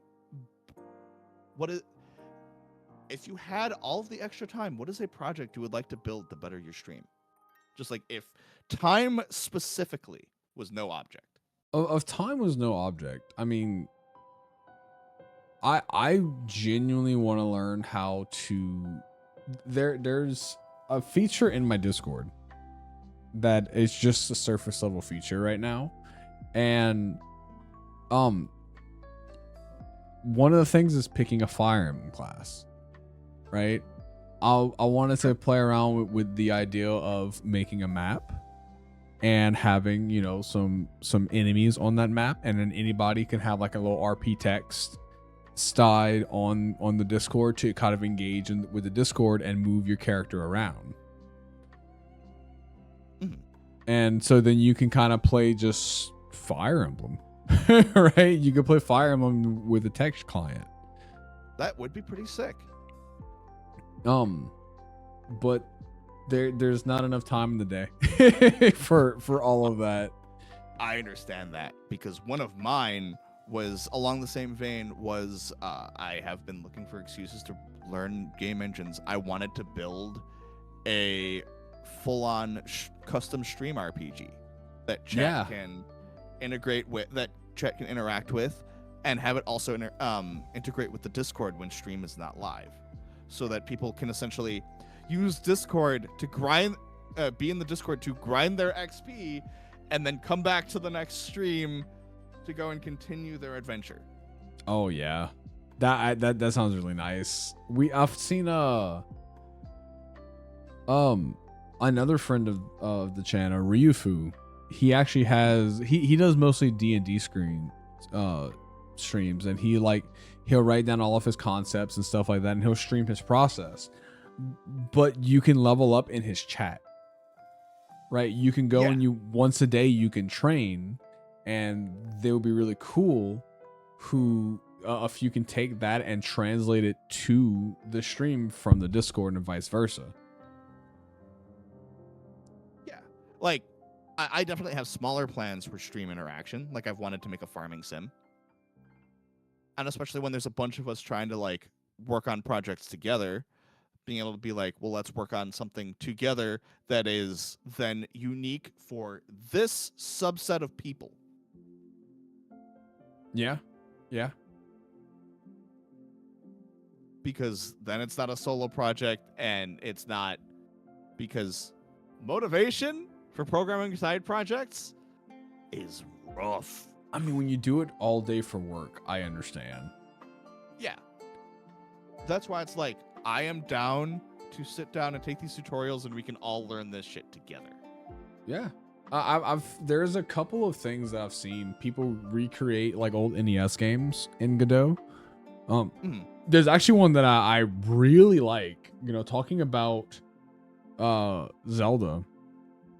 Yeah. Someone from the ground up remade Zelda 2 in Godot with quality of life features. That is pretty sick. Because, yeah, like And- FFbot, which is currently sitting in my side panel at the moment, Mm-hmm. that's Godot. Oh, okay, that makes sense. I like that. It's so. I wanted to ask you about that. So this is a good time to ask you about that. With that bot that you have in the corner, right? How does it work? Is it a timer and everyone's ATB fills up and everyone doesn't move and it builds up more when they chat, or how does that work? I don't know the full details behind it. I know you essentially are added to the fight as long as you are chatting. And then I Oh. believe it's mostly automated. And then you'll see there's stuff on top. So there are commands with it. So you can do like, oh yeah, it shows a new unit. You can do exclamation point higher and claim that unit. And it has a whole list of like everyone's XP and shit. And it just essentially just cycles through fights and cycles through characters. And sometimes it pulls up trivia. And there are some bigger streamers that it forces you that like, you don't have to be in it. You have to opt in. Oh, But okay. I can have that turned off, so everyone who is chatting is involved. And yeah, it just sort of you relax. I don't think it'd be part of a scrap. Oh, well, I'll hang on. I have a terrible news for you. I think that's it. I probably spelled Royale wrong. I totally did. I was debating finally getting stream avatars up and running, but I'm trying to like. I haven't decided yet. Because it really just depends on. Because I like keeping things. I think this is it. Soup, do it. Yeah, I I might be stupid. Yeah, 'cause I've seen the fights for stream avatars, and I like them. But yeah, it's just trying to keep things small. When's the Smash Bros. Collab happening? When the Smash Bros. Collab's happening, anytime. Next time we do a community night when we're playing Smash or any other fighting games, I'll ping you. I'll come up to you and I'll message you to see if you're interested. We normally run them Sundays a little bit earlier because Ham needs to go to sleep because he's unlike me, a responsible adult. But yeah. There. Can't be up watching movies till 3 a.m. like some of us. Yes. To be fair, that was a Friday night, okay? That's true. That was a Friday night. That was a And then I Friday picked it night, up. and I was playing. It was my bachelor weekend technically because my wife and child weren't home. I ate like garbage all weekend. I promise you. Honestly, that Friday was still a good day because that's when I got 2 dozen donuts for $25. Oh yeah, yeah. Because we jumped in the chat Saturday afterwards, and we were like, oh okay, that's what it is. There's no space there. That's what I need to do. Good to know. But we you went and you got your $25 donuts. I went to Walmart, experiencing another heat death of the universe, and got a stack of Jack's Pizza, and there was 3 of them, and that's what I ate all weekend. It was just I cooked them and I rolled them up like a fucking burrito and just Oh, because that's they're super awesome. thin. Because also my- Friday was the day of the wildfire smoke got hit the Midwest so bad that we had the worst air quality in the world. Damn, great. dude. It like I've seen pictures of other states where it was an orange sky. Here it was like a little bit of a haze, but the air quality was really bad. I was outside for about 30 seconds and I was already feeling it. So it got really bad. It is better now because it had rained over the weekend and that helped sort of break some of that fog up. And I am not sure if those wildfires are actually still ongoing. Yeah, you're having a wildfire. We're having a... Typically, this is the season for the South to start getting like hurricanes and storms. I got a ping on my phone recently, and I didn't know what to do with the information because it wasn't a tropical storm like we thought. It was a tropical cyclone that's passing through us Wednesday. So hopefully that's gonna be fine. Both sides suck. I have a feeling that everywhere in the U.S. there is some section that gets some sort of awful weather. Earthquakes Illinois might actually happen. Illinois got a record number of tornadoes in June. I want to say it was 120 something. No. All right. I am not going to sit here and guess. Oh, man. We're in Illinois in June 2026. Okay, it was 170 documented tornadoes. God, what? As of June 2026 for the year. 170 tornadoes this year. The tally for statewide for the year record was 142, which was set in 2024. So Yeah. That's crazy, man. At least I can't even say we don't even have earthquakes because apparently we had an earthquake like last week. You know what? You're absolutely right.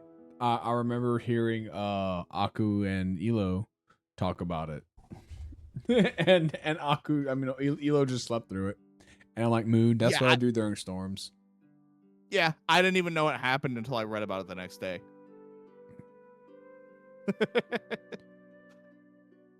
Like, can the Midwest stop being a place where the weather is not small talk, it is a conversation topic? Yeah. Yeah, I would love that transition, but it's like that in the South too. That's not surprising. But you guys get hurricanes and floods and shit that we don't deal with here in the Midwest. Nope, but there's still like a bowl over here, and it is what it is. It is what it is. Yeah. But there are... So I did remember one thing I wanted to talk about, because there's a game coming out soon. I wanted to see if you heard about it. I mean, you don't follow me super heavily on the twitter.com, but you also you see what I post. Yeah. There's a game coming out that is called Solaire. And have you seen? I saw it. I saw the vibe, and it's a turn-based RPG with each character that's in the party has a different battle mechanic, and I'm like, okay, so we're getting our first like Expedition 33 like, but it's played in the style of a classic PlayStation 1 game. That's pretty sick. So I might have to check that out. But also, back to new games, I suppose then we can go all the way back full circle, excuse me, and discuss the Bethesda news. Oh yeah, you do want to talk about that. Yeah. So there was a blog post and just like a bunch of posts that Bethesda did across social media where they announced several things. One were remasters of Fallout 3 in New Vegas. 2 was they're finally working on a new engine. 3 was Fallout 5 is in pre-production. 4 was Elder Scrolls 6 is actually in active development. 5 was Fallout 76 is getting a new update where the storyline for it is a prequel to Fallout 3. And they are still working on Starfield stuff. Okay. My hot take for this is I actually enjoyed Starfield. If you do not look at it as sci-fi and actually look at it as a spacefaring adventure like it is, it's fine. It's an enjoyable game with a lot of very fun features and very fun aspects to it. It was way too ambitious for the current engine, and they overdid it on side quests to the point that I never finished it due to choice paralysis. Damn. I never touched Starfield. But once again, I mentioned earlier, the Bethesda magic never hit me. So yeah, like Oblivion is still one of my favorite games of all time. But the problem with Starfield is just from trying to do a story quest and just going through a big city, you just pick up side quests from listening in on conversations. So going from point A to point B, I would pick up 3 more side quests.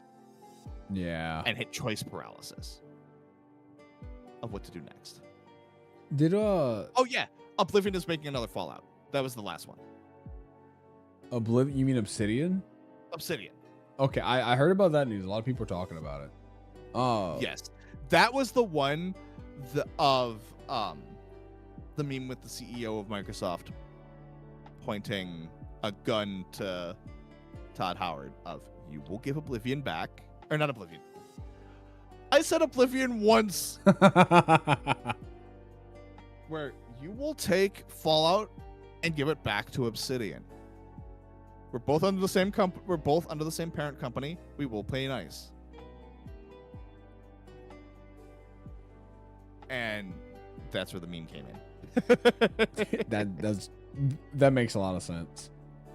Also, Alvis, I understand that is Hyrule Warriors Definitive Edition Adventure Mode. The completionist time for that game is like 300 to 400 hours. That it's a lot, but it's content you can have like forever. I actually did meet Todd Howard once. The dude is a leprechaun. Yeah, he's so tiny. He is. Was at with some friends at a PAX East Bethesda party. He walked right in front of me, and I didn't see him until a friend pointed him out. Oh man. And I'm 6'1". The fact that I'm looking straight and I couldn't see him is hilarious. But we got a picture with him, and we did actually get the picture with him, but the picture itself almost looks like he was photoshopped in. It's very funny.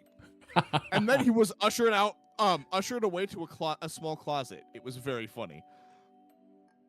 Every single time I've seen Todd Howard, he looks like he was photoshopped in wherever he was at. He's not real. He's photoshopped. He's a hologram photoshopped into things. Yeah. Because that was also way before Oblivion Remastered, so I wanted to bug him about Oblivion, but didn't get the chance because he was ushered off like the second after we took the picture. Oh. But this was pre-COVID, and Bethesda kept having these parties, and they were great. I went to like 3 of them.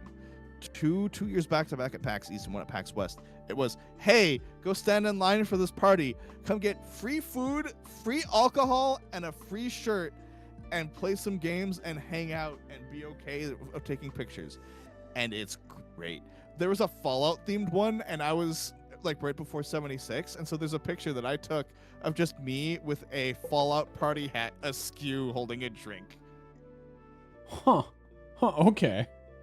My music stopped. I will say, why don't you put the pause button emote? Nope, that's because of the thing that I have for Spotify. Don't worry about that. Oh, got it. Okay. Long story short, the Spotify thing that drives the UI element before I turn that part of it off would also constantly output the name of the song to chat.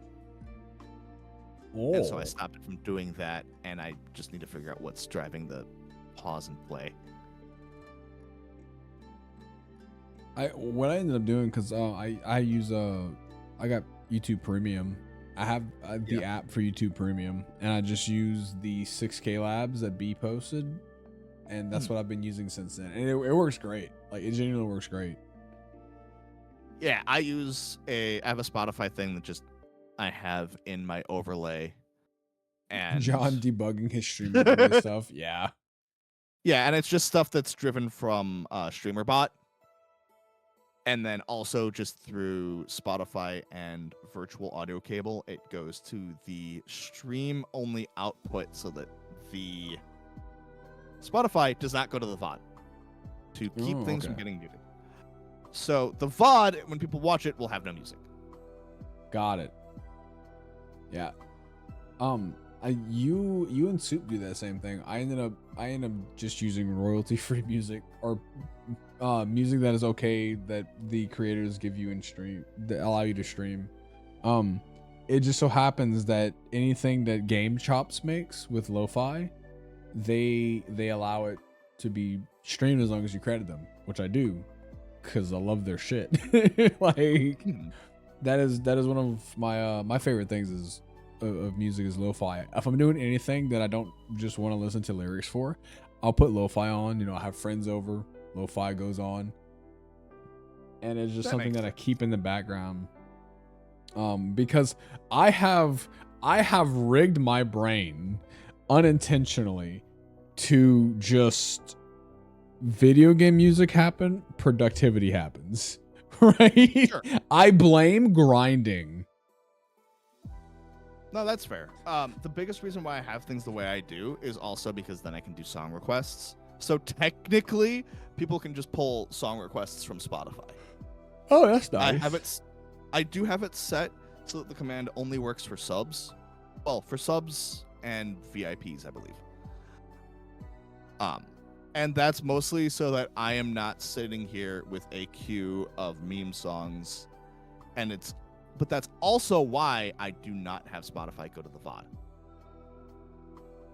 Oh, because I don't want to get the whole thing muted, and I want to be able to play what I want. I also like being able to stream PvP and put it, and just listen to the Strive soundtrack. Speaking of subs, hey Noble, thank you so much for the resubbing. I appreciate it.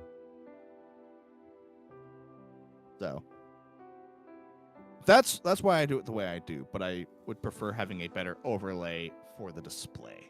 Yeah, I got you. So it's funny because my subs are low because I go out of my way to tell people to not subscribe.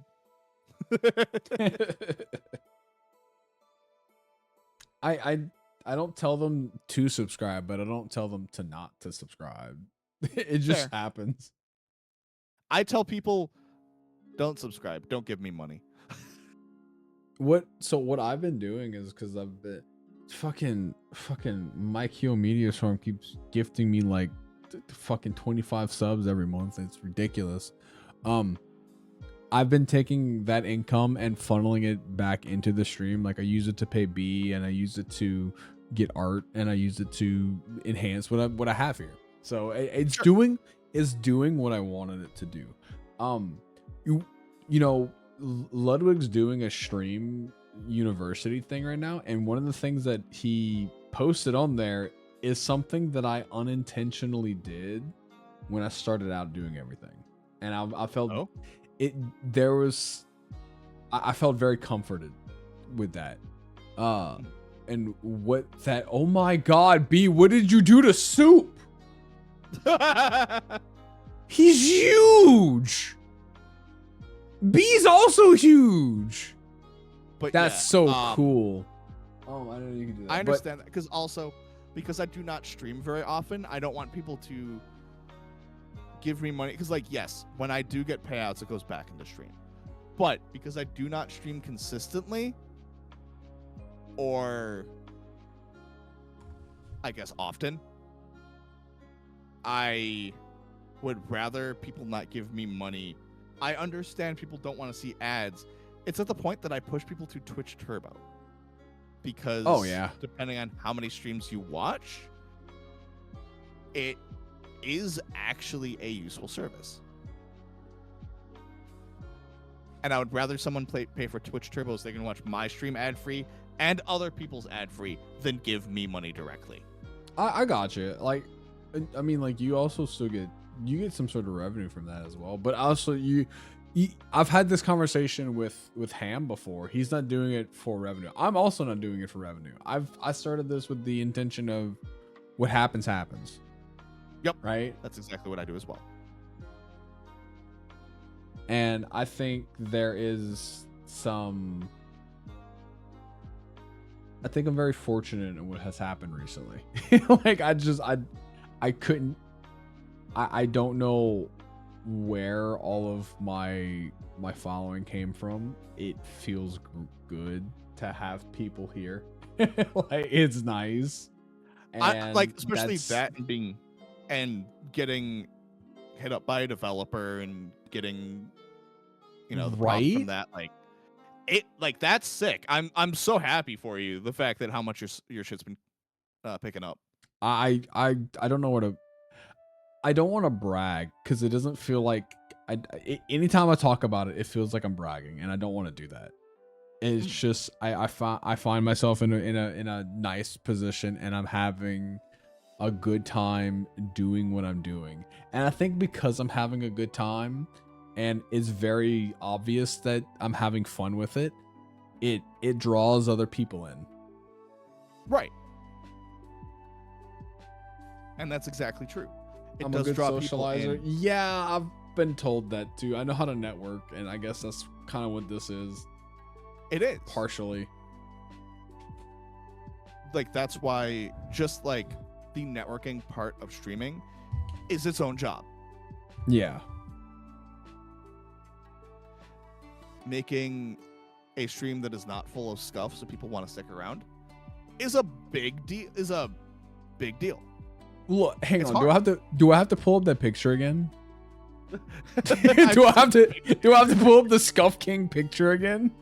Like, I've been thinking about taking my server and boosting it, for I can add a tag to it, and it's just gonna be Scuff. It wouldn't surprise me if it's already taken. It is. You know who is taken by? Monarch, the Scuff Queen. Yep. That's not surprising. Because, yeah, I have a Discord server. It's just not used super often, but I appreciate the people who are there. And I don't intend to boost it. It's just the people who are there, the people who want to enjoy it, cool. We'll talk about video games. Yeah. That's kind of where that's what I use for all these Discords that I'm in. I just kind of, I like the people that I'm around, and I talk to the people that I'm around, and it just hits. I seen a comment in another Discord of I can't post it while I'm live, but I will post it after I'm live. A new study has found regular coffee consumption is associated with a lower risk of stroke, heart failure, and type 2 diabetes. And someone tagged me in it, and it says, "Viral, we've been vindicated." And my response wants to be, how? I'm stroking my dick right now. God damn it.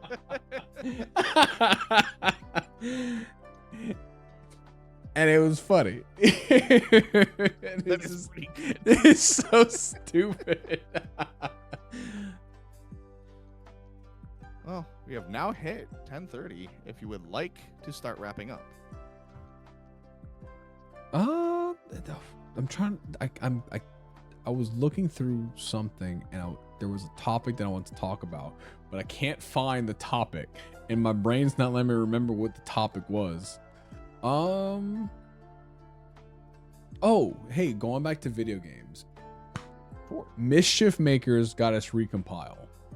So Really? Yes, one of the things that you probably see it around, especially a lot more recently, since a lot of projects are just starting to wrap up. Mhm. The recompiles are, anytime we're talking about a recompile, it is a classic game that has been completely decompiled and recompiled to run on systems natively. That's how I play Ship of Arcanian. Is that? That's what Ocarina of Time is.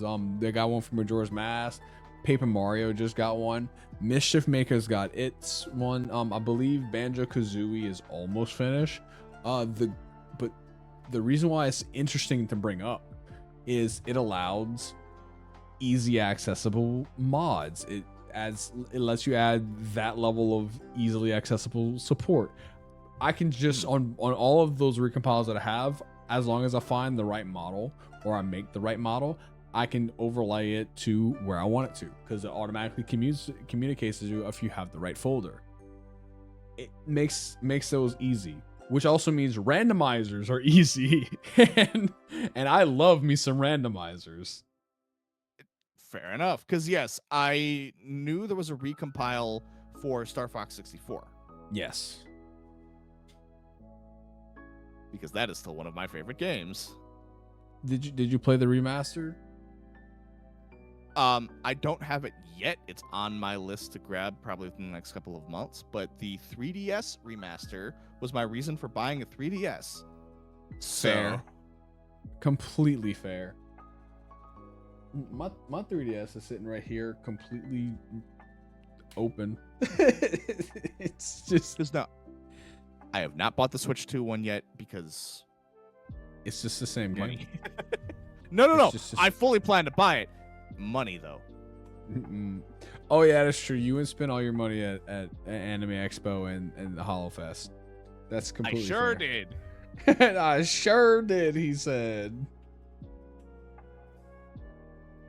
But yeah, the Ocarina of Time remake 2 at the end of the year, because that's going to be their holiday release. Let's be honest. Let's be real here. Oh, absolutely.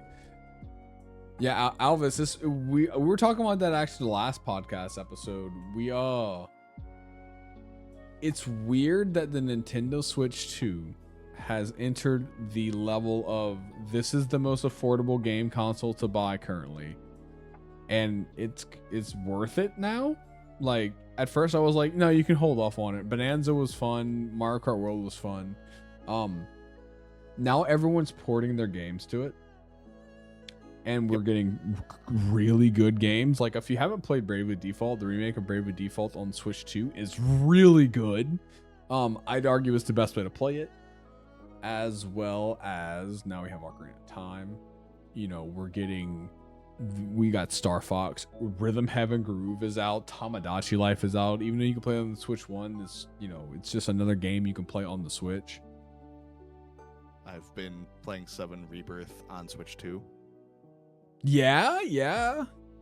How's that? It actually runs at a consistent FPS. It's definitely closer to 30 or 40 than it is to 60, and it's probably okay. It probably is 40. But the fact that it runs smoothly on a console like that you can take with you is wild. Yeah, because the Steam Deck it is what it is right now, but having it to where you can just go walk in the store and pick this up is a bit more consumable, right?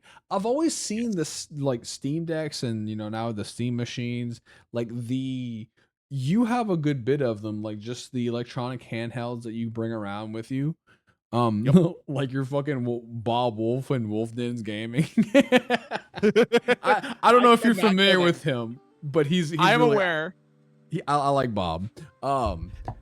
I say that positively, but it's having more of the casual side where you can just go walk into a store and pick one up is huge right now, right? Because you remember how hard it used to be to get a Switch 2? Yep. Yeah. Now they're not a dime a dozen. They're still like they don't stay on the shelves because people want them for very good reasons. Like a Switch 2 is a good console, right? Like I'm not blown away by it, but it's nice to have something that I already consistently played run better than it did before. It's like upgrading your phone. Right. And it's funny. I got mine by just going through a lot of my gaming junk and all of my games in storage, just being like, what, and like all my amiibos, and just being like, all right, cool, what can we trade in? Because at the time it was when Kirby Air Riders came out.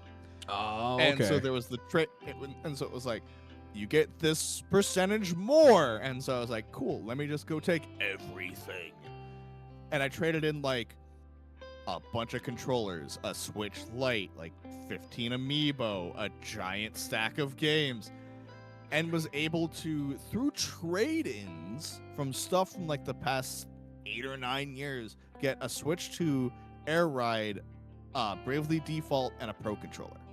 Very nice. I'm not gonna lie to you. If they have a Switch 2 edition of a special Switch 2 for Ocarina of Time, I'm probably gonna go fight somebody for it. I'm probably gonna go fight somebody for it, and because I know everyone is gonna want one, and I'm gonna. I have the luck of knowing the people at GameStop now, and I'm like, can you let me know the moment it goes live? Nintendo and Zelda Special Edition consoles go hand in hand. Dude, when Majora's Mask came out on the new 3DS, and I couldn't get one, I was upset. I was very upset because that Majora's Mask 3DS looked amazing. The gold with the black trims and Majora's Mask on it was just probably my favorite looking DS I've seen. I have a Link Between Worlds 3DS new 3DS XL. Oh, it's like the golden top and the black on bottom.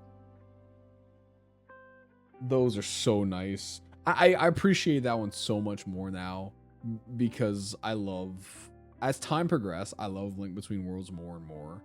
I think as it stands alone and alongside A Link to the Past of being like one of the best top over Zeldas. It does indeed. But also, it might be time. Here, sorry. Finish up your topic, and then we're probably going to wrap up soon because my next ad is in 13 minutes, and it seems like a decent idea to wrap up before the ad hits. Yeah, no, that's a good idea. I was just gonna say I love Zelda. Like I can talk about Zelda for let me look at my stream, 5.5 hours with the right people. Fair. All right, but yeah, I think we're gonna wrap up for the day then, and thank you everyone so much for sticking around with us. Yeah, thanks for sticking around. Thanks for chatting. You know, once again, John, thank you so much for, you know, doing this with me every other week. It's a blast actually. When I'm not experiencing how hot it is outside, it's nice to sit down and talk about topics with people. Yeah. And thank you so much for doing this as always. It's always a blast. Always. Now I gotta go and have a meeting with the bee, but positively. I don't have anybody. I don't have anybody to raid today. Like I'm looking at my list, and nobody that I will normally talk to is live. I got one. I have a mutual stream buddy named Daigo who I like to raid into, and he just so happens to be playing one of my favorite games of all time. Oh my god. Oh. Give me a link. Hold up. I'm copying it right now. Here, I put it in the chat. Yeah, I'll whenever we reach out, just we can plan around it. Like whenever we do that. I promise you. But yeah, Daigo Akakure is he's lurked a lot. He doesn't really chat, but he's a cool guy to stream and go watch. is currently playing Bug Fables, and I love that game with every fiber of my being. Oh my god. So it's cool to see him play, and it looks like he's just starting it out. It looks like he's just starting out. So yeah, this is a good one to go right into. All right, then I'm going to go throw over to my end screen, and we'll throw the raid over. Yep. All right, everybody. Thank you guys for showing up. I got a busy week this week. Like I said, I have stuff for everybody all week. We canceled from Friday and Saturday. They don't exist anymore. Adjust your schedules accordingly. I just have a bunch of raid stuff, so yeah. So all right, you all have a fantastic rest of your night. Goodbye.